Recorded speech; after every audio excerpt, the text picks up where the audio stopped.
Clear हो रहा है? नहीं क्लियर हुआ? कैल्शियम कार्बाइड और कैल्शियम फॉस्फाइड नाम का दो सब्सटेंस हम टीन में भरकर डालते हैं। शिप जब खो जाता है तो उसमें क्या करते हैं, हम उस वाले टीन में दोनों को भर देते हैं और उसको उसमें उसके अंदर होल्स करके हम पानी में फेंक देते हैं। ठीक है, तो जब पानी में फेंकिएगा तो इसमें से दो तरह का गैस आएगा, एक तुम्हारा एसिटिलीन गैस आएगा, दूसरा फॉस्फीन गैस आएगा। अब ये दोनों गैस कंबसेबल होता है, ये इम्प्योर होता है तो कंबसेबल होगा, और कंबसेबल इसलिए होता है या इनफ्लेमेबल इसलिए होता है क्योंकि इसमें P2H4 नाम का एक वेपर होता है और हाइड्रोजन वेपर होता है। तो इन दोनों की वजह से ये इनफ्लेमेबल है, ये फायर को कैच कर सकता है। एसिटिलीन गैस भी कंबसेबल होता है, ये दोनों बाहर निकलेगा और huge amount of smoke produce करता है। उस टीन जहां होल किया था उससे बहुत ज्यादा स्मोक जो है ये ऊपर उठना शुरू हो जाता है और एक रिंग के फॉर्म में ये उठता है। देखो इस तरह का एक रिंग के फॉर्म में ऊपर उठना शुरू हो जाता है, इसको बोलते हैं वॉर्टेक्स रिंग, वॉर्टेक्स रिंग। ठीक है, और ये बेसिकली स्मोक स्क्रीन का भी काम करता है। तो जैसे कि अगर ऊपर उठेगा तो दूर कहीं कोई दूसरा शिप होगा इसके नजदीक नहीं आ सकता है। जब भी कोई जहाज खो जाता है तो यही काम किया जाता है कि इस टीन में भर के इन दोनों को पानी में फेंक दिया जाता है खोल करके। चलिए नेक्स्ट में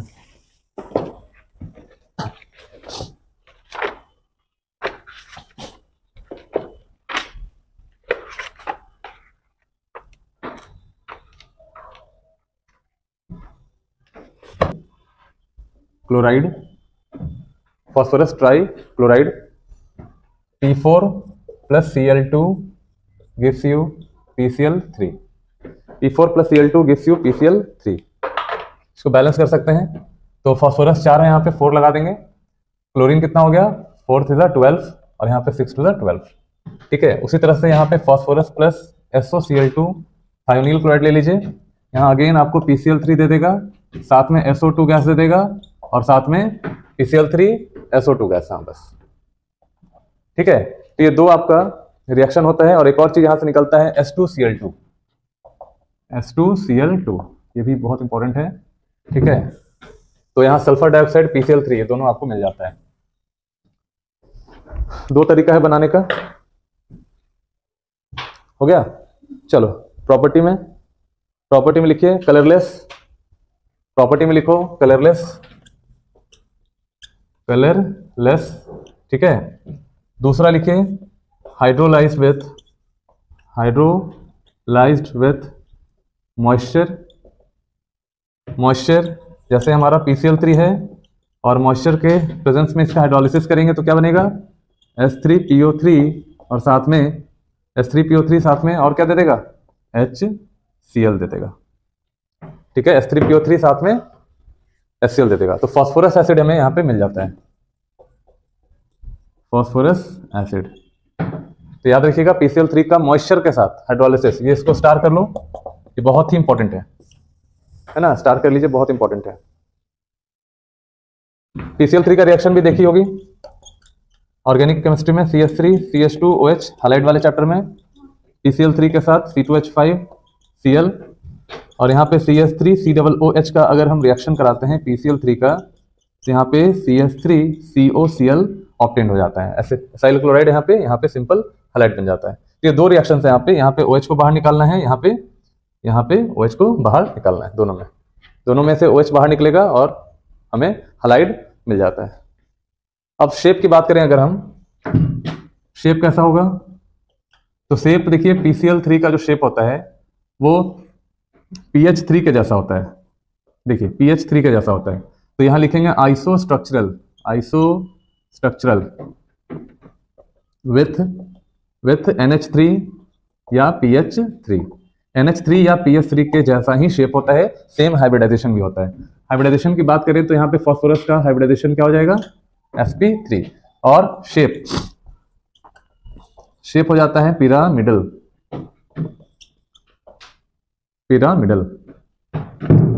शेप जो है वो पिरामिडल हो जाता है। फॉस्फोरस का हाइब्रिडाइजेशन sp3, देखो 3 बॉन्ड पेयर है और 1 लोन पेयर है, तो हाइब्रिडाइजेशन जो है वो sp3 हो जाता है। सिमिलरली PCl5 के लिए अगर हम बात करें, PCl5 के लिए इसको बोला जाता है फॉस्फोरस पेंटाक्लोराइड,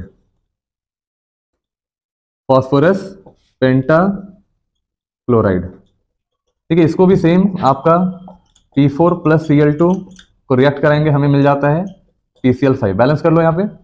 फॉस्फोरस कितने हैं 4, यहाँ पे भी 4 लगाएंगे, 5 4 20, यहाँ पे आप 10 लगाएंगे, तो 1:10 का वॉल्यूम होता है यहाँ पे। याद रखिएगा ये हो गया वॉल्यूम रेशियो, वॉल्यूम रेशियो। तो 1:10 के रेशियो में फॉस्फोरस और क्लोरीन मिक्स होगा, फॉस्फोरस पेंटाक्लोराइड मिल जाता है। या आप P4 प्लस SO2Cl2 का रिएक्शन कराइए। P4 प्लस SO2Cl2 का रिएक्शन अगर आप करेंगे तो PCl5 प्लस SO2 मिल जाता है आपको, PCl5 प्लस SO2 गैस आपको मिल जाता है। ठीक है, फॉस्फोरस प्लस SO2Cl2 का रिएक्शन आप कराएंगे, PCl5 प्लस SO2 का फॉर्मेशन हो जाता है।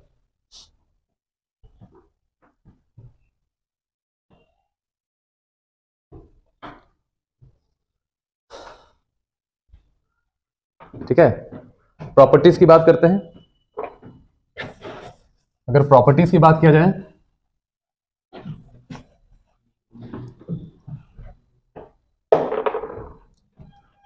प्रॉपर्टीज की अगर बात करें, ठीक है, तो येलोइश व्हाइट पाउडर होता है। ये कैसा होता है, व्हाइट कलर का ये पाउडर है, येलोइश व्हाइट पाउडर है। दूसरा, अगर हाइड्रोलिसिस ऑफ PCl5 किया जाए, देखिएगा ध्यान से, तो PCl5 का हाइड्रोलिसिस अगर करेंगे, हाइड्रोलिसिस का मतलब वाटर के साथ रिएक्शन कराएंगे, तो यहां पे मिलेगा POCl3, साथ में दे देगा HCl, क्या देगा, फॉस्फोरस ऑक्सी ट्राई क्लोराइड देगा, POCl3 प्लस क्या देगा, HCl का फॉर्मेशन हो जाता है। अब देखिए POCl3 जो आपका है इंटरमीडिएट के फॉर्म में जो यहाँ पे बन रहा है, इसको अगेन तुम वाटर के साथ, एक्सेस वाटर के साथ मिलाइए, तो यहाँ पे H3PO4 और साथ में क्या दे देगा, HCl दे देगा। This is your ortho phosphoric acid कहलाता है। वेरी वेरी इंपॉर्टेंट है ना, याद रखना है यहाँ पे, ऑर्थो फॉस्फोरिक हो गया। चलिए बोलो, अब ऑर्थोफॉस्फोरिक एसिड का क्या नेचर है। देखिए H3PO3 और एक हमारा हो गया H3PO4, ये फॉस्फोरिक एसिड हो गया, या सॉरी फॉस्फोरस एसिड, और ये फॉस्फोरिक एसिड या ऑर्थोफॉस्फोरिक एसिड, ऑर्थोफॉस्फोरिक एसिड, सही है ना। देखिए इसके ऊपर ऑक्सीडेशन नंबर 3 का होता है, ठीक है, और इसके ऊपर ऑक्सीडेशन नंबर +5 का। तो अगर ये +3 का होगा तो डिक्रीज भी करेगा ऑक्सीडेशन नंबर और इंक्रीज भी करेगा, तो ये शो करेगा डिस्प्रोपोर्शनेट रिएक्शन, डिस्प्रोपोर्शनेट रिएक्शन ये दोनों करेगा, रिड्यूसिंग और ऑक्सीडाइजिंग दोनों नेचर का है, reducing as well as oxidizing. यहां पे लिख लीजिएगा reducing as well as oxidizing. क्यों, क्योंकि +3 से +5 पे जाएगा तो ऑक्सीडेशन होगा, काम करेगा रिड्यूसिंग एजेंट का, +3 से और कम आएगा -3 तक तो काम करेगा रिडक्शन होगा इसमें, और ऑक्सीडाइजिंग का काम करेगा। इसमें देखिए ये H3PO4 क्या करेगा, यहां पे सिर्फ रिडक्शन होगा, ओनली रिडक्शन होगा, और काम करेगा एक्ट एज ऑक्सीडाइजिंग एजेंट का, ठीक है। और एक क्वेश्चन और कहता है, क्वेश्चन कभी पूछ दे कि डाई बेसिक है, ट्राई बेसिक है ना, क्या है, तो आपको यहाँ पे इसका स्ट्रक्चर बना के देख लेना चाहिए। देखो इसको बोलते हैं H3PO4, H3 है ना, और फास्फोरस के साथ 4 ऑक्सीजन लग गया, तो ये हो गया तुम्हारा H3PO4। तो इसमें देखिए total number of replaceable hydrogen कितना है, 3, तो ये आपका ट्राई बेसिक एसिड होता है। बात समझ में आ रही है, जितने नंबर ऑफ रिप्लेसेबल हाइड्रोजन होंगे, और वो हाइड्रोजन जो ऑक्सीजन, फ्लोरीन, क्लोरीन, नाइट्रोजन इसके साथ लगा रहेगा, वही रिप्लेसेबल होगा, ठीक है। तो ये हो गया ट्राई बेसिक एसिड, और ट्राई बेसिक और एजेंट में कैसा है, ऑक्सीडाइजिंग, ठीक है, ऑक्सीडाइजिंग, ठीक है ना, डाइजिंग इन नेचर, ये सब याद रखना है। क्लियर है, ये भी क्वेश्चन पूछा जाता है।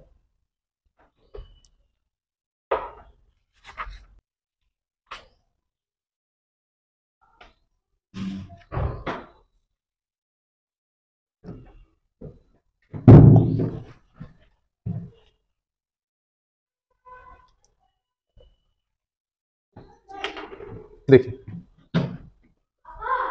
PCl5 structural features. Structural features देखिए, अब हम PCl5 को थोड़ा सा स्टडी करने जा रहे हैं। ठीक है, हम PCl5 ले रहे हैं। देखो PCl5 का जो स्ट्रक्चर होगा वो इस तरह का है, ऐसा, इसको ऐसे बना लो, यहां फॉस्फोरस, इधर ऐसा Cl Cl Cl Cl और Cl। ठीक है, PCl5 में जो फॉस्फोरस है उसका हाइब्रिडाइजेशन होता है sp3d, है ना। और जो ज्योमेट्री या शेप होता है, यहाँ पे भी शेप लिखेंगे, शेप जो होता है वो ट्राइगोनल बाई पिरामिडल होगा। कैसा शेप होगा? ट्राइगोनल बाई पिरामिडल, क्योंकि 5 नंबर ऑफ सिग्मा बॉन्ड है, ट्राइगोनल बाई पिरामिडल। अगर थीटा एंगल की बात करें तो ये देखो, ये जो आपका इक्विटोरियल बॉन्ड है, देखिए यहाँ पे जो ये सब बॉन्ड है, ये जो 3 क्लोरीन है, क्लोरीन 1, क्लोरीन 2 एंड क्लोरीन 3, ये तीनों बॉन्ड जो अलाइन होगा वो इक्विटोरियल प्लेन के ऊपर होगा, यानी प्लेन के ऊपर होगा। ये हमारा हो गया इक्विटोरियल बॉन्ड्स। क्या हो गया? Equatorial bonds. तो टोटल नंबर ऑफ बॉन्ड्स जो है वो 3 है यहाँ पे। These are called equatorial bonds, planar bonds, है ना। इसको हम प्लेनर कहते हैं, ये प्लेन के ऊपर होगा। ठीक है, और ये जो आपका बॉन्ड दिख रहा है, ये दोनों क्लोरीन, ठीक है, इन दोनों क्लोरीन को हम कहते हैं एक्सियल बॉन्ड्स। ठीक है, अब एक्सियल बॉन्ड क्यों होता है? क्योंकि ये परपेंडिकुलर होता है। जैसे ये मान लो प्लेन है, इसके परपेंडिकुलर में एक Cl, इसके नीचे एक Cl होगा, तो इस तरह से दोनों Cl आपका रहेगा। बाकी जो Cl है 3 ठो, वो यहाँ पे इक्विटोरियल प्लेन के ऊपर होगा। अब देखिए PCl5 का जो हाइब्रिडाइजेशन है वो कैसा है? sp3d। तो ये बनता है 2 चीजों से, एक हमारा होता है sp2 से और एक होता है pd से। sp2 हो गया प्लेनर, जो कि इक्विटोरियल बॉन्ड फॉर्म करेगा, इक्विटोरियल बॉन्ड, और ये हो गया एक्सियल बॉन्ड। बात समझ में आ रही है? तो sp3d में 2 तरह का बॉन्ड्स होता है, एक sp2 होता है, दूसरा pd बॉन्ड होता है। तो pd जो हुआ वो एक्सियल हुआ, और बाकी sp2 जो हुआ वो इक्विटोरियल वाला बॉन्ड है ना। तो देखिए sp2 में, देखो sp2 में जो परसेंटेज s कैरेक्टर होता है वो होता है 33.33%, ठीक है ना। और pd में तो कोई भी s कैरेक्टर नहीं है, p और d कैरेक्टर है। तो more closer to the nucleus यही होगा। मतलब ये जो बॉन्ड्स है, इन बॉन्ड्स का जो इलेक्ट्रॉन क्लाउड होगा वो ज्यादा अट्रैक्टेड होगा किधर की तरफ? फॉस्फोरस की तरफ, इन बॉन्ड्स में। लेकिन ये बॉन्ड्स में उतना नहीं अट्रैक्टेड होगा। इसका मतलब ये बॉन्ड की वीकनेस ज्यादा होगी, क्योंकि ये जो बॉन्ड्स है इनके इलेक्ट्रॉन सब फॉस्फोरस के तरफ ज्यादा है ना। तो इलेक्ट्रॉन क्लाउड यहाँ पे ज्यादा होगा इन तीनों बॉन्ड का। लेकिन ये जो बॉन्ड्स है आपका, ये एक्सियल वाला हुआ। अब एक्सियल बॉन्ड में कोई भी एस कैरेक्टर है नहीं, पीडी कैरेक्टर है, तो ये जरूर ये कमजोर होगा थोड़ा एज कंपेयर टू इक्विटोरियल। तो यहाँ पे लिखेंगे since equatorial bond has 33% S character, hence it is strong bond. It is क्या हो जाएगा? स्ट्रॉन्ग बॉन्ड होगा। तो ये आपका जो बॉन्ड है ये स्ट्रॉन्ग बॉन्ड कहा जाएगा, स्ट्रॉन्ग बॉन्ड होगा ये वाला, है ना। इनको तोड़ना आसान तो नहीं है, लेकिन ये जो है आपका, ये आपका वीक बॉन्ड है। इसीलिए जब हम PCl5 को थर्मली डिकम्पोज करते हैं तो ये पहले तो PCl3 बनाएगा और साथ में 2 Cl बाहर निकाल देगा। तो कौन सा 2 Cl बाहर निकालता है?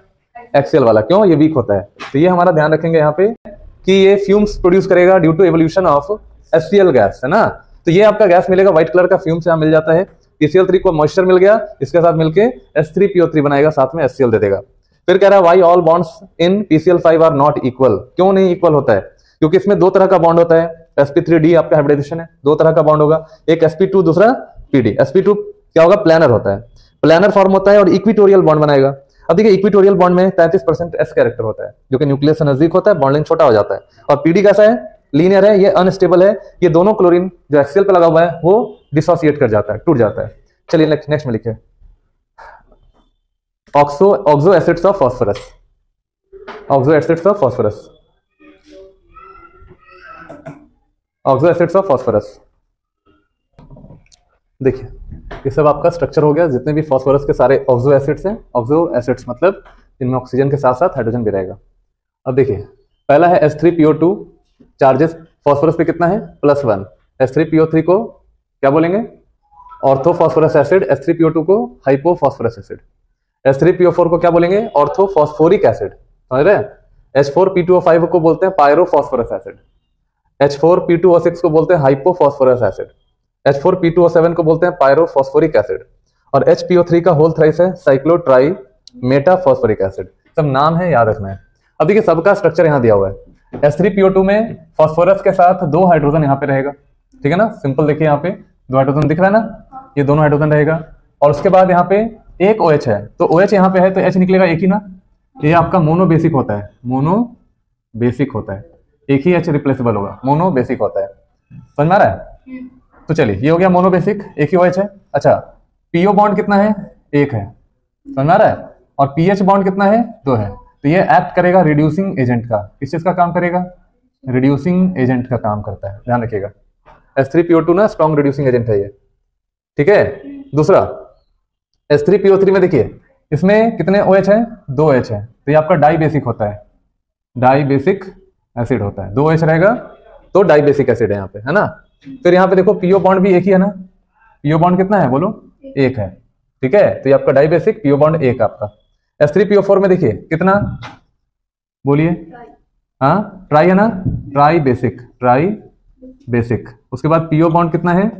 यहाँ भी एक ही है। H4P2O5 में देखो तो 5 वाले में एक POP बॉन्ड होता है ना। POP बॉन्ड कितना है? एक प्रेजेंट है। PO बॉन्ड कितना है बोलो? 2 प्रेजेंट है। और यहाँ बेसिसिटी क्या हो जाएगा? 2H होगा, तो बेसिसिटी जो होगा वो 2, यानी डाई बेसिक नेचर का होगा। याद रखिएगा इसमें POP बॉन्ड होता है, बहुत इंपॉर्टेंट है। तो जहां भी ऑड ऑक्सीजन होगा मतलब 5 7 तो POP बॉन्ड रहेगा, 5 है ना तो POP बॉन्ड है, 7 है तो POP बॉन्ड है। तो कहीं भी इस तरह का रहेगा तो POP बॉन्ड आपका प्रेजेंट होगा। 9 भी रहेगा तो भी, देखो ऑक्सीजन 3 3 9 है ना, 9 है तो यहाँ पे POP बॉन्ड रहेगा सब में, समझ में आ रहा है। तो देखिए H4P2O6 में ये देखो इवन है, तो इवन है तो POP नहीं रहेगा, PP रहेगा। और बेसिसिटी बढ़ जाएगा, है ना। यहाँ 2 बेसिसिटी था, यहाँ पे देखिए 1 2 3 4, ये हो गया टेट्रा बेसिक। टेट्रा, इससे बहुत घुमा के क्वेश्चन पूछा जाता है। टेट्रा बेसिक हो गया। और PO बॉन्ड कितना है बोलो? 2 है। क्या POP बॉन्ड है? POP बॉन्ड 0 है। PP बॉन्ड है? यस, एक आपका PP बॉन्ड होगा बीच में, समझ आ रहा है, एक PP बॉन्ड होगा यहाँ पे। फिर देखिए इसमें H4P2O7 में POP बॉन्ड है ना, टेट्रा बेसिक है, यहाँ पे आपका टेट्रा बेसिक, टेट्रा बेसिक हो गया, ठीक है। उसके बाद PO बॉन्ड कितना बोलो? 2 हो गया ना, PO बॉन्ड 2 हो गया। POP 1 रहेगा, बस। तो ये बातें आपको अच्छे से याद रखनी है। तो जितने बॉन्ड्स रहेंगे, है ना, OH कितना है? POH बॉन्ड देखो 2 है ना, POH इसमें 2, इसमें POH कितना है? हाँ POH यहाँ पे 1 होता है, 1 है। सब में POH भी लिख देना। H4P2O5 में POH बॉन्ड भी लिख लो, यहाँ पे यहाँ लिख देते हैं ना। POH बॉन्ड कितना है? 2 ना। यहाँ भी देखिए POH बॉन्ड कितना होगा? यहाँ पे 4 हो जाएगा, है कि नहीं। POH 4 हो गया। यहाँ पे भी देखिए POH बॉन्ड कितना है? 4 है। इसमें देखिए POP, यहाँ पे ये क्वेश्चन बहुत इंपॉर्टेंट है, ये पूछा जाता है। नंबर ऑफ POP बॉन्ड्स, यहाँ ध्यान दीजिएगा, नंबर ऑफ POP बॉन्ड जो है वो 3 है ना। तो यहाँ पे ध्यान दीजिएगा, इधर हम लिख दे रहे हैं POP बॉन्ड जो है वो 3 है ना। PO बॉन्ड जो है वो कितना है? 1 2 3, P डबल बॉन्ड हो 3 हो गया। और POH कितना है? ये भी आपका 3 होगा। POH भी 3 है, POP भी 3 है ना। और टोटल सिग्मा बॉन्ड भी कभी कभी पूछा जाता है, बताओ टोटल सिग्मा कितना है? टोटल सिग्मा कितना है? देखिए एक सिग्मा, पहले देखिए 1 2 3 4 5 6 हो गया ना, 6 हो गया इधर, 6 7 8 9 10 11 12 हुआ। और OH के बीच में भी तो एक है, 12 13 14 15। टोटल सिग्मा कितना हो गया? 15। पाई कितना? 1 2 3। तो टोटल पाई बॉन्ड यहाँ पे कितना हो जाएगा? 3 हो जाएगा। बात समझ में आ गई? तो इसको बोलते हैं cyclic try Meta phosphoric acid, note करिए।